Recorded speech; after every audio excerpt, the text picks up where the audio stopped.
Thousands of people came together at Dealey Plaza in Dallas to pay tribute to President John F. Kennedy.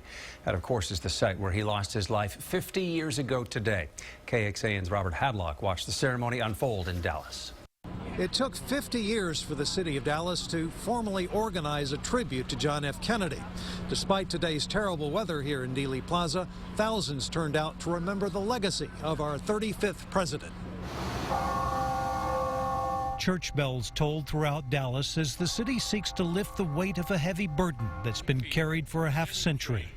At the very place the tragedy unfolded, 5,000 randomly selected but carefully screened guests watched a serious and understated tribute.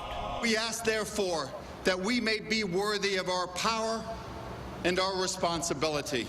Dallas Mayor Mike Rawlings read from a new monument unveiled today in Dealey Plaza. It's an inscription from a speech the nation's youngest president was to have delivered after the motorcade. He was young to be president, but it didn't seem so if you were younger still. He was ambitious to make it a better world, and so were we.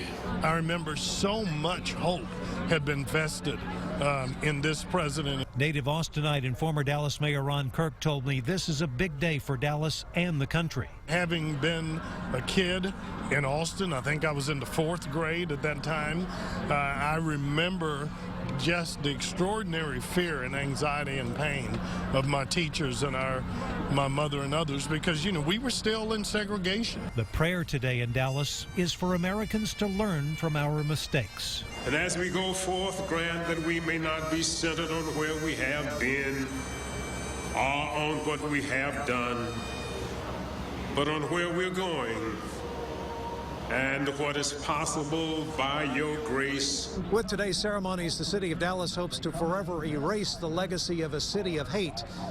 Dallasites say after 50 years, it's time to move forward. Robert Hadlock, KXAN News, Dallas.